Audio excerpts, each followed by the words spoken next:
Seluruh visual yang berkaitan dengan Yesus adalah ilustrasi artistik, bukan gambaran fisik yang sebenarnya, dan dimaksudkan untuk membantu penyampaian pesan rohani.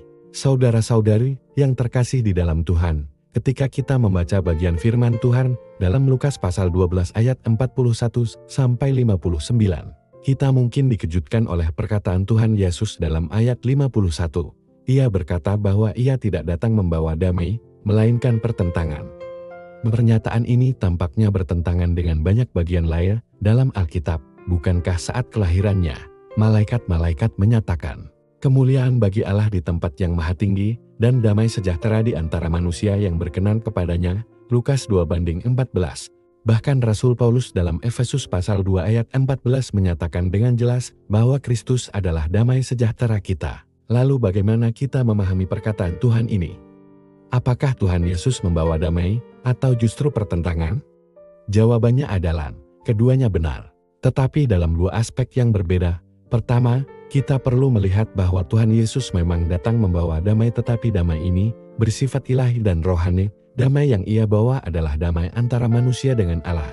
Manusia pada dasarnya telah terpisah dari Allah. Karena dosa, hubungan ini rusak.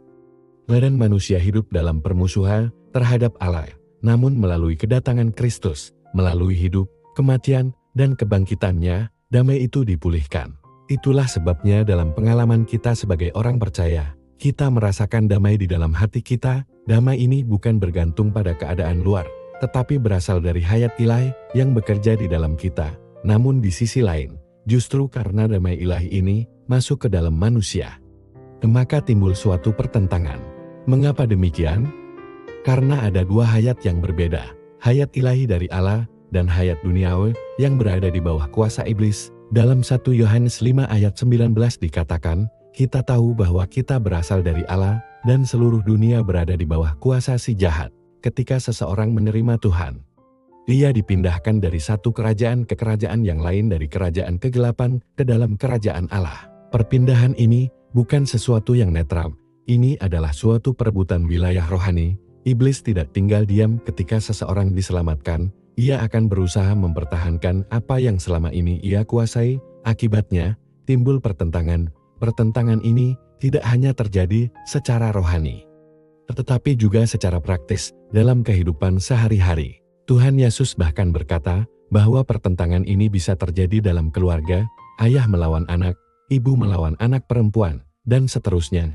Ini bukan berarti Tuhan menghendaki perpecahan keluarga, tetapi ini menunjukkan bahwa ketika seseorang memilih Kristus, seringkali pilihan itu tidak dimengerti, ada nilai yang berbeda, ada arah hidup yang berbeda, ada sumber hayat yang berbeda, dan perbedaan ini secara alami menimbulkan konflik. Saudara-saudari, ini adalah realitas kehidupan Kristen yang sejati. Mengikut Tuhan bukan berarti hidup kita selalu nyaman dan tanpa konflik. Sebaliknya, justru karena kita hidup di dalam terang, kita akan berhadapan dengan kegelapan.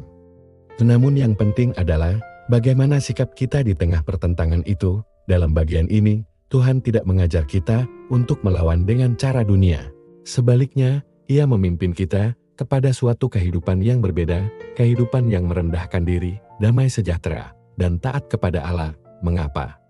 Karena pertentangan yang terjadi bukanlah untuk kita selesaikan dengan kekuatan sendiri. Ini adalah bagian dari pekerjaan Allah. Tugas kita adalah tetap tinggal di dalam Tuhan, hidup oleh hayatnya, dan membiarkan Dia bekerja melalui situasi tersebut. Selanjutnya dalam ayat-ayat berikutnya, Tuhan juga menegur orang banyak karena mereka tidak dapat membedakan tanda-tanda zaman. Mereka dapat membaca cuaca, tetapi tidak dapat mengenali waktu rohani. Ini adalah peringatan bagi kita juga.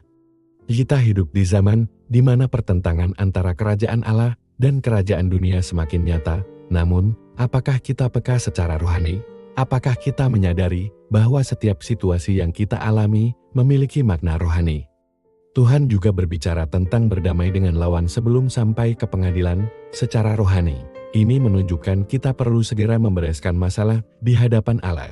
Jangan menunda, jangan mengeraskan hati, karena jika kita tidak membereskan perkara kita dengan Tuhan hari ini, akan ada konsekuensi di kemudian hari. Saudara-saudari yang terkasih, melalui bagian ini, kita melihat bahwa Kedatangan Tuhan Yesus membawa damai, tetapi damai itu terlebih dahulu bekerja di dalam kita, dan ketika damai itu bekerja, dunia di sekitar kita mungkin tidak menerima. Dari sinilah muncul pertentangan.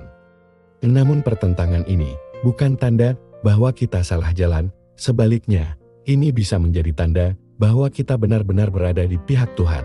Karena itu, jangan takut menghadapi pertentangan, karena iman kita.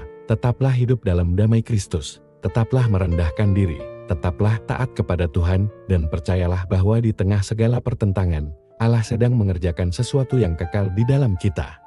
Kiranya Tuhan memperoleh kita sebagai orang-orang yang bukan hanya menikmati damai-Nya, tetapi juga setia berdiri di tengah pertentangan demi kerajaan-Nya. Tuhan Yesus memberkati kita semua.